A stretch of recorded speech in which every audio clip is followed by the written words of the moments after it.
Hello दोस्तों, अगर आप हमारे चैनल पर नए हैं तो प्लीज चैनल को सब्सक्राइब जरूर करें। एक गांव में मधु अपने बेटे के साथ रहती थी।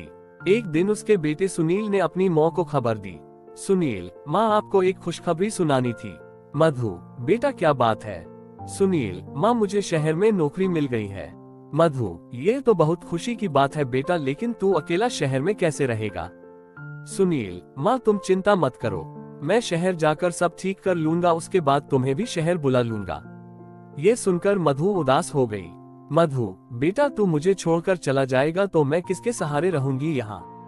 सुनील, माँ चिंता मत करो, थोड़े से पैसे जोड़कर आपको वहीं बुला लूंगा। कुछ दिन बाद सुनील शहर चला जाता है। वहाँ वह नौकरी करने लगता है। हर सप्ताह वह माँ से मिलने गाँव आता था और कुछ पैसे घर खर्च को दे जाता था। इसी तरह कुछ दिन बीत गए। एक दिन मधु के घर एक पति पत्नी आए।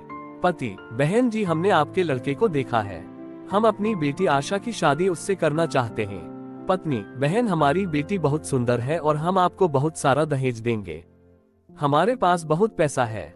मधु, बहन जी पैसे और दहेज की बात न कीजिए, हम दहेज नहीं लेंगे और आप इतने पैसे वाले हैं, लेकिन हम तो बहुत गरीब हैं, हमारी आपकी कैसे निभ पाएगी?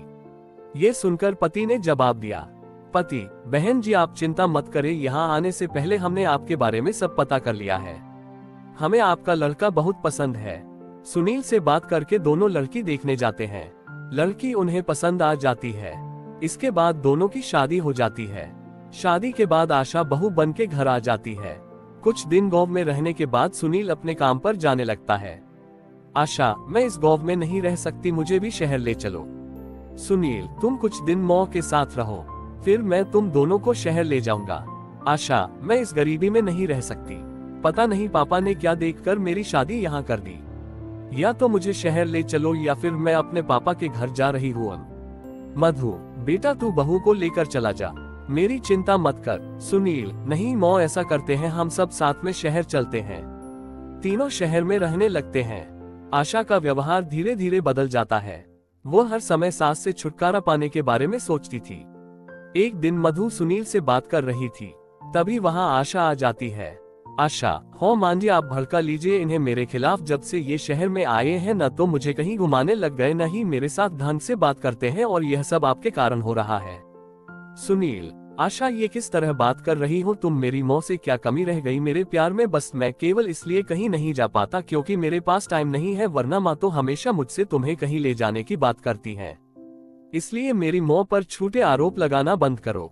ये सुनकर आशा और गुस्से में आ गई। मधु, बेटी गुस्सा मत कर, मैं इससे बात करती हूँ।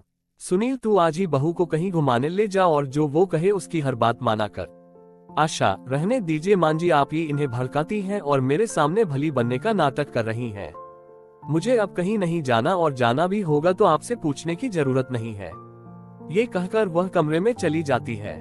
उसकी इस बात से मधु बहुत दुखी होती है, उसके अरमानों पर पानी फिर जाता है। इधर सुनील भी बहुत दुखी होता है। अगले दिन से आशा ने दोनों के लिए खाना बनाना बंद कर दिया और सुनील के जाने के बाद अपने पिता के घर चली जाती। घर का सारा काम मधु करती और जब सुनील के आने का समय होता तो उससे 1 घंटे पहले आशा आ जाती थी। इस बात का सुनील को जरा भी पता नहीं था। एक दिन आशा अपने साथ एक आदमी को लेकर घर आई। आशा, मान जी ये प्रकाश जी हैं, ये बुजुर्गों को तीर्थ यात्रा पर ले जाते हैं। 1 महीने की यात्रा है जिसमें सारे तीर्थ कराते हैं, बहुत कम खर्च में। मैंने पैसे जमा करा दिए हैं, आप शाम को ही इनके साथ चली जाना। मधु, लेकिन बेटी एक बार सुनील से तो पूछ लेने दे। आशा, नहीं मान जी वो आपको जाने नहीं देंगे और ऐसा मौका आपको दोबारा नहीं मिलेगा। मधु आशा की बातों में आकर शाम को उस आदमी के साथ चली जाती है। शाम को जब सुनील आता है तो वह माँ को न पाकर पूछता है। तब आशा कहती है, आशा, मान जी तो तीर्थ यात्रा पर चली गई, उनके गांव से एक आदमी आया था, वो उन्हें अपने साथ ले गया। सुनील बहुत परेशान हो गया। वह कुछ दिन माँ का इंतजार करता रहा, लेकिन माँ नहीं आई। उसके बाद वह गांव गया माँ के बारे में पता करने, लेकिन माँ का कहीं भी पता नहीं चला। आशा बहुत खुश रहने लगी, उसके रास्ते का कांटा हमेशा के लिए निकल गया था।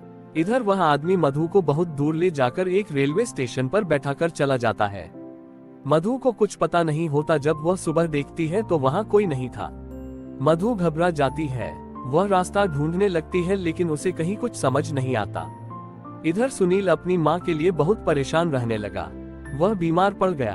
आशा ने जब ये सब देखा तो वह एक दिन अपने पिताजी के पास गई। आशा, पापा, जिस आदमी को आपने भेजा था उससे पता करो मेरी सास कहाँ है। उनके बिना तो ये बीमार पड़ गए। पिता, बेटी, तेरी सास को छोड़ने के बाद वह आदमी वापस आ रहा था, उसका एक्सीडेंट हो गया, वह मर गया और तब से मैं भी बीमार पड़ा हुआ। बेटी, हमें ऐसा नहीं करना चाहिए था। ये सुनकर आशा रोने लगती है। इधर मौत के गम में सुनील की बीमारी बढ़ जाती है। उसके बचने की कोई उम्मीद नहीं रहती। सुनील एक दिन आशा से कहता है, सुनील, आशा, तुम मुझे गोवा ले चलो, मैं अपने प्राण अपने घर में त्यागना चाहता हूँ, मेरी अंतिम इच्छा पूरी कर दो। ये सुनकर आशा रोने लगती है और सुनील को गोवा ले जाती है।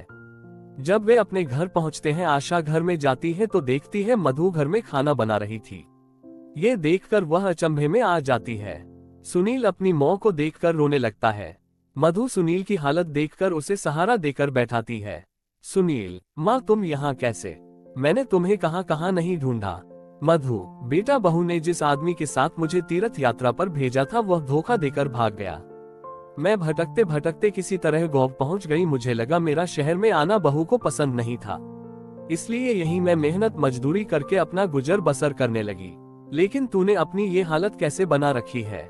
आशा, मां जी, मुझे माफ कर दीजिए।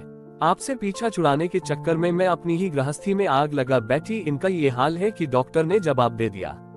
ये सब मेरे पिता ने करवाया था, वे भी बहुत बीमार हैं और वह आदमी एक्सीडेंट में मर गया जिसे मेरे पिता ने भेजा था।